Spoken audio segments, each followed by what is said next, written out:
नमस्ते। आप सभी का दिल से स्वागत है हमारे इस छोटे से लेकिन प्यार भरे किचन में। उम्मीद करती हूँ आप सब अच्छे होंगे, खुश होंगे और होली की तैयारियाँ ज़ोर शोर से चल रही होगी, क्योंकि होली सिर्फ रंगों का त्यौहार नहीं होता। होली होती है अपनों के साथ, घर के खाने के साथ और बचपन की यादों के साथ। जैसे ही होली का नाम आता है ना, तो अपने आप मन में गुझिया, दही भल्ले, ठंडाई और गर्मा गर्म पुआ याद आते हैं। कम से कम हमारे यहाँ तो होली पर पुआ ज़रूर बनते हैं। सुबह सुबह रसोई से आती हुई उनकी खुशबू, तेल में तलते वक्त की आवाज़ और प्लेट में रखे सुनहरे पुआ, बस यही होली की असली पहचान होती हैं।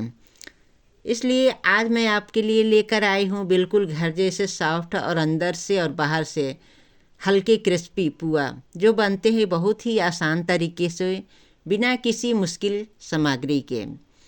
अगर आप पहली बार पुआ बना रहे हैं तो भी बिल्कुल घबराने की ज़रूरत नहीं है। मैं आपको हर स्टेप आराम से धीरे धीरे बताऊंगी। तो चलिए, इस होली अपने घर में प्यार, मिठास और खुशियाँ बढ़ाते हैं और बनाते हैं होली स्पेशल पुआ। अगर आपने मेरे चैनल को सब्सक्राइब नहीं किया है तो जल्दी से मेरे चैनल को सब्सक्राइब कर लीजिए। सबसे पहले मैंने यहाँ लिया है एक बड़ा सा बाउल। अब इसमें डालूंगी एक कटोरी आटा। यहाँ एक छोटी सी बात ध्यान देने वाली है, मैं यहाँ आटा अपने हिसाब से ले रही हूँ। अगर आप पुआ कम बनाना चाहते हैं तो आटे की मात्रा कम कर सकते हैं, और अगर ज़्यादा बनाना चाहते हैं तो आटा बढ़ा सकते हैं। अब इसके बाद इसमें डाल रही हूँ आधी कटोरी चीनी। अगर आपको बहुत ज़्यादा मीठा पसंद नहीं है तो चीनी थोड़ी कम कर सकते हैं, या फिर चीनी की जगह गुड़ भी इस्तेमाल कर सकते हैं। अब अगला स्टेप है एक कटोरी दूध डालना। अगर घर में दूध नहीं है तो आप सिर्फ पानी से भी बैटर बना सकते हैं, या फिर पानी में थोड़ा सा मलाई मिलाकर भी इस्तेमाल कर सकते हैं। मैं विस्कर की मदद से सारी चीज़ों को अच्छे से मिला रही हूँ। बैटर मिलाते समय जल्दी बिल्कुल मत कीजिए। अच्छे पुए का राज है स्मूथ और बिना गांठ वाला बैटर बनाना। अब इसमें डाल रही हूँ 2 चम्मच सूखा नारियल का बुरादा। सूखा नारियल पुआ में बहुत अच्छी खुशबू और स्वाद देता है। अगर नारियल ना हो तो आप बारीक कटे हुए काजू बादाम डाल सकते हैं, या फिर सिर्फ इलायची पाउडर भी डाल सकते हैं। अब एक बार फिर सारी चीज़ों को अच्छे से मिला लेंगे। अब हमारा पुआ बनाने का बैटर पूरी तरह से तैयार है, ना बहुत पतला ना बहुत गाढ़ा, बिल्कुल परफेक्ट। अब हम बैटर को थोड़ी देर के लिए साइड में रख देते हैं। गैस ऑन करते हैं और गैस पर रखेंगे एक कढ़ाई। मैं इसमें तेल डाल रही हूँ।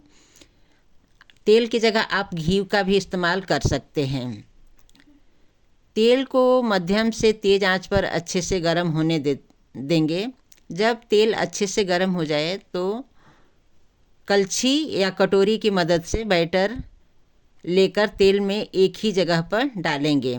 इससे पुआ अपने आप गोल शेप में बनता है, और जैसे ही बैटर तेल में जाता है आप देख सकते हैं तेल कैसे उछलने लगता है। इसका मतलब है तेल बिल्कुल सही तापमान पर है। अब यहाँ एक ज़रूरी बात, तेल पहले से ही गर्म होता है तो पुआ जल्दी जल भी सकता है। इसलिए हम एक बड़े चम्मच से पुआ के किनारों को हिलाते रहेंगे।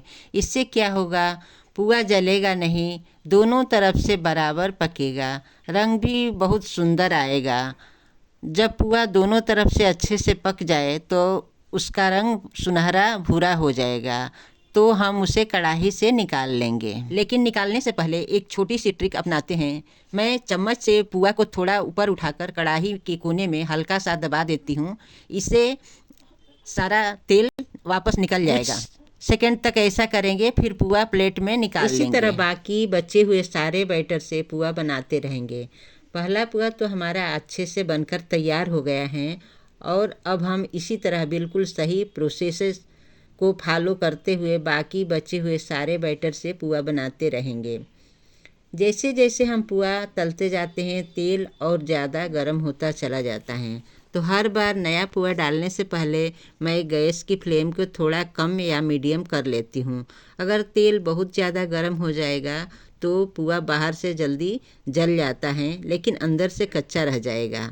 इसलिए हर पुआ डालने से पहले 1 सेकंड रुक कर तेल को देखना ज़रूरी होता है। अब पुआ डालने के बाद मैं उसे ऐसे ही छोड़ नहीं देती। मैं एक बड़े चम्मच से उसके किनारों को धीरे धीरे हिलाती रहती हूँ। इससे क्या होता है, पुआ कढ़ाई में चिपकेगा नहीं, नीचे से जलता नहीं है और अंदर तक अच्छे से पकता है। और ये स्टेप हर एक पुआ के लिए बहुत ज़रूरी है। हर पुआ का रंग थोड़ा अलग अलग हो सकता है क्योंकि तेल का तापमान बदलता रहता है, लेकिन हमें ध्यान रखना है कि रंग बहुत हल्का भी न हो और बहुत ज़्यादा गाढ़ा भी न हो। जब पुआ सुनहरा भूरा रंग पकड़ ले तभी वो परफेक्ट माना जाता है। लेकिन जब पुआ दोनों तरफ से अच्छे से पक जाए तो मैं उसे चम्मच से उठाकर किनारे कढ़ाई के किनारे पर हल्का सा दबाती हूँ। इससे सारा एक्स्ट्रा तेल वापस कढ़ाई में चला जाता है। अब ज़रा ध्यान से देखिए, हमारे पुआ बस देखते ही समझ में आ रहा है कि ये कितने सॉफ्ट और गोल्ड और सुनहरे बने हैं। इनका जो रंग है ना, वो बिल्कुल परफेक्ट है, ना ज़्यादा हल्का ना ज़्यादा गहरा, बस एकदम वही जो देखकर ही भूख लग जाए। और अगर आप इन्हें हाथ में लेकर देखें तो बाहर से हल्के ये क्रिस्पी हैं और अंदर से इतने सॉफ्ट हैं कि मुंह में रखते ही अपने आप टूट जाए। इन पुआओं की खुशबू पूरे घर में फैल चुकी है, ऐसी खुशबू जो सीधा बचपन की होली की याद दिला देती हैं। ये वही पुआ हैं जो दादी नानी के घर में बनते थे, जिन्हें खाते ही हुए हम कभी गिनती नहीं करते थे। इन पुआओं की सबसे अच्छी बात यह है कि ये बहुत ज़्यादा तेल वाले नहीं हैं, हल्के हैं और खाने में बिल्कुल भारी नहीं लगते। आप चाहें तो इन्हें गर्मा गर्म चाय के साथ खाएं या ठंडे दही के साथ परोसे या फिर ऐसे ही एक के बाद एक खाते चले जाएं।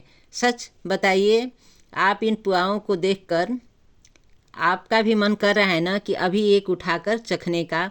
और यकीन मानिए, एक बार बनाकर देख लेंगे तो ये रेसिपी होली पर आपकी किचन की खास रेसिपी बन जाएगी। ये पुआ हमारे यहाँ होली के त्यौहार पर ज़रूर बनते हैं, तो हमने सोचा क्यों ना ये आसान और स्वादिष्ट रेसिपी आप सबके साथ भी शेयर की जाए। आप भी इस होली अपने घर पर बहुत ही आसान तरीके से टेस्टी पुआ बनाइए। अगर आपको ये वीडियो पसंद आई हो तो लाइक ज़रूर कीजिए और चैनल को सब्सक्राइब कीजिए और कमेंट में बताएं आप होली पे क्या क्या बनाते हैं। फिर मिलेंगे अगली रेसिपी के साथ, तब तक के लिए होली की ढेर सारी शुभकामनाएं। धन्यवाद।